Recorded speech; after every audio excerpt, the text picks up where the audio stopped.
How's it going, boys? My name's Gary, and welcome back to That Killer Gary. First off, I'd like to start off by saying a round of applause for me for actually certainly keeping my schedule. I'm so good at schedules. No, but if you want my excuse, I couldn't get a good fucking lobby for the life of me today. I started off with some MW2, and the lobbies were just ass. I was going against players who were only corner camping, so that was fun. Then I went to MW3, where that problem persisted and actually became worse. Then I went to Black Ops 2, where the one game I found had a hacker in it. Yippee. Then I went to COD 4, where I just couldn't find a game. And then I went to Black Ops 1, where the first person I died to was a corner camper, and I rage quit at that point because I knew that match was going to be garbage. That's my bullshit excuse. Obviously, you don't have to treat it as an excuse. It's whatever, man. Anyways, on with the video. So as you guys know, recently I've been doing a lot of reminiscing, at least when it comes to the olden days, or I guess my childhood, I should say. And it got me thinking, what was your first console? Or I guess not first console. What was the most significant console to you that you had growing up, like early on growing up? For a lot of people, this will be a lot of different answers. You could be old, so it could be like an N64 or SNES, something like that if you're somehow in your fucking 30s and watching a COD gameplay in 2023. I doubt it. No, it could be like the GameCube or the PS2. That'd probably be a common one. Could be the 360. That's probably gonna be the most common answer. Could be 360. Could be the Wii. Could be the PS3. Could be so many different answers. Now, for me, what I would say the most significant console is the original Xbox. Now, the original Xbox that I got was not the first console I got. The first console I actually got was a DSi, which, although I loved it, my parents got it with the sole purpose of shutting me the fuck up because I was the age of 4. And, I'm also autistic. 4 years old and autism is not a good mix if you're a parent. So they kind of just got me that to shut me the fuck up, which I don't even blame them for. We also got a Wii for Christmas when we were younger. I think it was 2009. Our parents just bought us a Wii. I don't know why. Maybe we wanted one. I couldn't remember for the life of me. But point is, the Xbox was not the first console I got. I mean, in technicality, it wasn't. But I would say it was the most important console to me. So I'd like to say it was the first actual console that I got. And the most interesting part about that is that I had one game to play on it. One fucking game. And somehow this entirety of this console is the most important to me. Kind of crazy, I know. But that game was Burnout Revenge.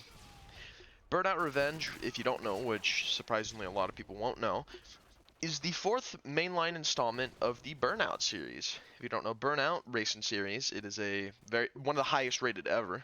Burnout 3 is one of the best, most critically acclaimed games ever, actually.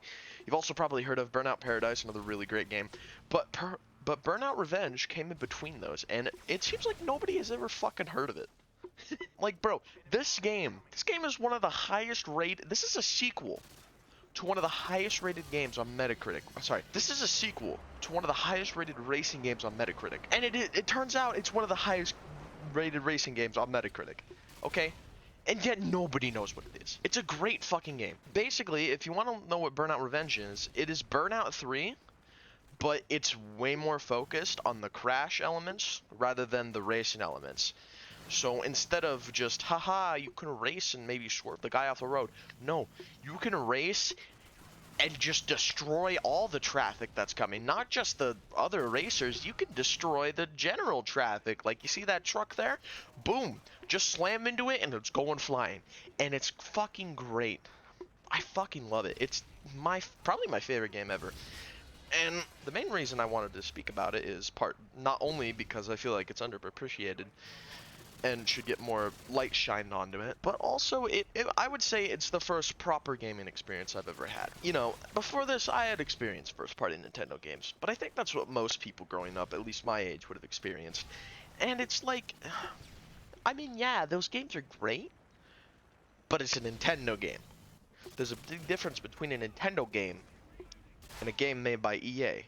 As dumb as that sounds. So that's why I'd like to say why Burnout Revenge is my first proper gaming experience. Burnout Revenge showed me how great video games can be. Because, you know, it was the first proper video game I played, and I fucking enjoyed it.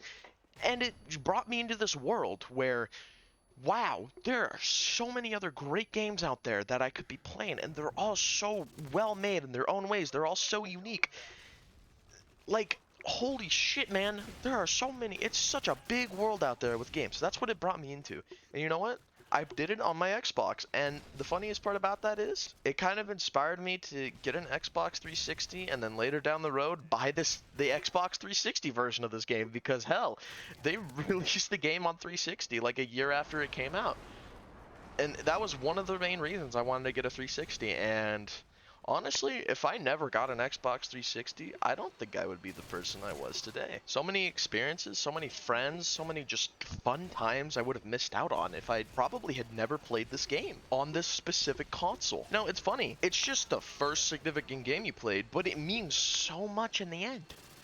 It could determine your entire path when it comes to gaming or the internet or just really anything in general. It could determine so much. And hey, you should think about your first significant gaming experience too, because chances are it probably led you on to the path that you are on today. Hey guys, welcome back to Filler Time. Oh boy, I didn't have enough of it. Oh boy, I didn't record enough of my voice to go over the whole video. Yippee! This is becoming a recurring thing on my channel. Help me, I suck at this. I don't know. Fucky ducky. Ugh. Why is it so hard to speak for proper amount of times, even though you need to have it nailed down to a specific amount of time, which in actuality really is kind of difficult because you don't know how long you're going to talk for. Well, even if you talk for long enough, then you got to go through and cut some of it because there's blank spaces and you made fuck ups that some of which you can't even remove, but some of them you can. It's just like, oh my god, it's so fucking difficult, man.